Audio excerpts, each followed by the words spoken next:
ನಮಸ್ಕಾರ. ರಿವ್ಯೂ ಚಾನಲ್ಗೆ ಸ್ವಾಗತ. ನಾನು ಸೌಖ್ಯ ಗಾಂವ್ಕರ್. ಇದು ರಾಷ್ಟ್ರ ರಾಜಕಾರಣದ ಮತ್ತೊಂದು ಮಹತ್ವದ ಬೆಳವಣಿಗೆ. ಕಾಂಗ್ರೆಸ್ನ 99 ಸಂಸದರಿಗೆ ಅಷ್ಟಕ್ಕಷ್ಟು ಸಂಸದರಿಗೆ ಕಾದಿದೆಯಾ ಆಘಾತ. ಈಗ ಅಂತಹ ಬೆಳವಣಿಗೆಯೊಂದು ಆಗ್ತಾ ಇದೆ.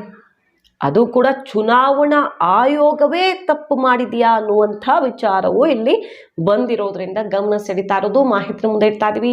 ಮಿಸ್ ಮಾಡಿದ್ರೆ ನಮ್ಮ ಚಾನಲ್ನ ಸಬ್ಸ್ಕ್ರೈಬ್ ಮಾಡಿ, ನಿಮ್ಮ ಅಭಿಪ್ರಾಯ ಕಮೆಂಟ್ ಮಾಡಿ ತಿಳಿಸಿ. ಎಸ್ ವೀಕ್ಷಕರೇ, ಇಂತಹ ಸುದ್ದಿ ಒಂದ್ಸಲ ನೀವು ನೋಡಿದ್ರಲ್ವಾ? ಯಾಕಂದರೆ ರಾಷ್ಟ್ರಪತಿಗಳಿಗೆ ದೂರ ಹೋಗಿತ್ತು.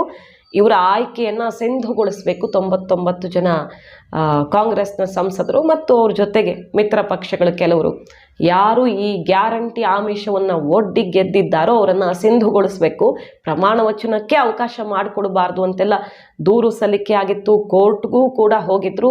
ಬಟ್ ಅದೇನೋ ಆ್ಯಕ್ಷನ್ ಆಗಲಿಲ್ಲ. ಪ್ರಮಾಣ ವಚನ ಆಗಿ ಈಗ ಮುಂದುವರಿತಾ ಇದ್ದಾರೆ.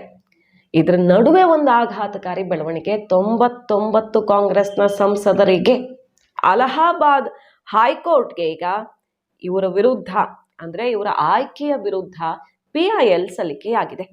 ಘರ್ ಘರ್ ಗ್ಯಾರಂಟಿ ಭರವಸೆಗಳು ಕಾನೂನಿನ ಪ್ರಕಾರ ಲಂಚದ ಆಮಿಷ. ಹಾಗಾಗಿ ಈ ಮೂಲಕ ಗೆದ್ದಿರುವ ಕಾಂಗ್ರೆಸ್ನ 99 ಸಂಸದರನ್ನ ಅನರ್ಹಗೊಳಿಸಬೇಕು ಅಂತ ಅಲಹಾಬಾದ್ ಹೈಕೋರ್ಟ್ಗೆ ಈಗ PIL ಸಲ್ಲಿಕೆಯಾಗಿರೋದು. ಹಾಗೆ ಬರೀ ಸಂಸದರ ವಿರುದ್ಧ ಮಾತ್ರ ಅಲ್ಲ, ಇಂಟ್ರೆಸ್ಟಿಂಗ್ ಅಂದರೆ ಚುನಾವಣಾ ಆಯೋಗದ ಬಗ್ಗೆ ಕೂಡ ಇಲ್ಲಿ, ಅಂದರೆ ಚುನಾವಣಾ ಆಯೋಗದ ವಿರುದ್ಧವೂ ನಿರ್ದೇಶನಕ್ಕೆ ಮನವಿ ಮಾಡಲಾಗಿದೆ. ಕಾಂಗ್ರೆಸ್ನ ಗ್ಯಾರಂಟಿ ವಿರುದ್ಧ ಯಾವುದೇ ಕ್ರಮ ಕೈಗೊಂಡಿಲ್ಲ. ಯಾಕೆ, ಏನು ಹೇಳಿರೋದಿಲ್ಲ, ಯಾಕೆ ಕೈಗೊಳ್ಳಬೇಕಾಗಿತ್ತು ಅಂತ. ಮೇ 2ನೇ ತಾರೀಕು ಚುನಾವಣಾ ಆಯೋಗ ಈ ರೀತಿಯ ಭರವಸೆಗಳನ್ನು ನೀಡುವುದು, ಎಲೆಕ್ಷನ್ನಲ್ಲಿ ಈ ರೀತಿಯ ಭರವಸೆಗಳನ್ನು ನೀಡೋದು ಸರಿಯಲ್ಲ, ಅದು ಆಮಿಷವಾಗುತ್ತೆ ಅನ್ನೋದ್ರ ಬಗ್ಗೆ ಅವರೇ ಎಚ್ಚರ ಕೊಟ್ಟಿದ್ದಾರೆ. ಚುನಾವಣಾ ಆಯೋಗ ಎಲ್ಲ ಪಕ್ಷಗಳಿಗೆ ಎಚ್ಚರಿಕೆಯನ್ನು ಕೊಟ್ಟಿತ್ತು.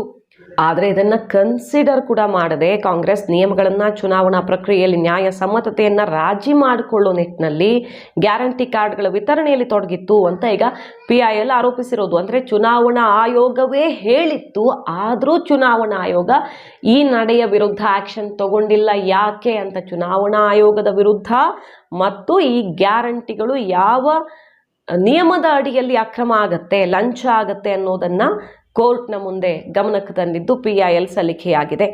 1951 ಜನತಾ ಪ್ರಾತಿನಿಧ್ಯ ಕಾಯ್ದೆಯ ಸೆಕ್ಷನ್ 123(1)A ಅಡಿಯಲ್ಲಿ ಲಂಚಕ್ಕೆ ಸಮಾನವಾಗಿದೆ. ಭಾರತೀಯ ದಂಡ ಸಂಹಿತೆಯ ಸೆಕ್ಷನ್ 171B ಮತ್ತು 171E ಅಡಿಯಲ್ಲಿ ಶಿಕ್ಷಾರ್ಹ ಅಪರಾಧವಾಗಿದೆ ಇದು ಅಂತ PIL ಅನ್ನು ಸಲ್ಲಿಕೆ ಮಾಡಿ ವಾದ ಮಾಡಲಾಗಿದೆ. ಸೊ ಈ 99 ಕಾಂಗ್ರೆಸ್ನ ಸಂಸದರನ್ನ ಅನರ್ಹಗೊಳಿಸೋದಕ್ಕೆ ಕಾನೂನಲ್ಲಿ ದಾರಿ ಇದೆ ಮತ್ತು ಚುನಾವಣಾ ಆಯೋಗದಿಂದಲೇ ತಪ್ಪಾಗಿದೆ ಅನ್ನೋ ರೀತಿಯಲ್ಲಿ ಈಗ ಕೋರ್ಟ್ ಮೊರೆ ಹೋಗಿರೋದ್ರಿಂದ ಇದು ಗಮನ ಸೆಳೀತಾ ಇರೋದು. ಚುನಾಯಿತರಾದ ಎಲ್ಲ 99 ಕಾಂಗ್ರೆಸ್ ಸಂಸದರನ್ನ ಅಸ್ತಿತ್ವದಲ್ಲಿರುವ ಕಾನೂನಿನ ಪ್ರಕಾರ ಅನರ್ಹರೆಂದು ಘೋಷಿಸಬೇಕು ಅಂತ ಈಗ ಸಾರ್ವಜನಿಕ ಹಿತಾಸಕ್ತಿ ಅರ್ಜಿ ಸಲ್ಲಿಕೆಯಾಗಿದೆ. ಘರ್ ಘರ್ ಗ್ಯಾರಂಟಿ ಯೋಜನೆಯಿಂದ ಸಂಸದರು ಲಾಭ ಮಾಡಿಕೊಂಡಿದ್ದಾರೆ. ಅವರ ವಿರುದ್ಧ ಕ್ರಿಮಿನಲ್ ಮೊಕದ್ದಮೆ ಹೂಡುವಂತೆ ಅರ್ಜಿದಾರರು ಈಗ ಮನವಿ ಮಾಡಿದ್ದಾರೆ. ಸೊ ಇದನ್ನ ಕೋರ್ಟ್ ಮಾನ್ಯ ಮಾಡಿದ್ದೇ ಹೋದಾದರೆ, ಎತ್ತಿ ಹಿಡಿದಿದ್ದೇ ಹೋದಾದರೆ ಈ ಸಂಸದರ ವಿರುದ್ಧ ಕ್ರಿಮಿನಲ್ ಮೊಕದ್ದಮೆ ದಾಖಲಾಗೋದ್ರ ಜೊತೆಗೆ ಇವರ ಆಯ್ಕೆಯೇ ಅಸಿಂಧುಗೊಳಿಸೋದಕ್ಕೂ ಕೂಡ ಅವಕಾಶ ಆಗುತ್ತೆ. ಕಾದು ನೋಡಬೇಕು ಇದನ್ನ ಹೈಕೋರ್ಟ್ ಯಾವ ರೀತಿ ಕನ್ಸಿಡರ್ ಮಾಡುತ್ತೆ ಅಂತ.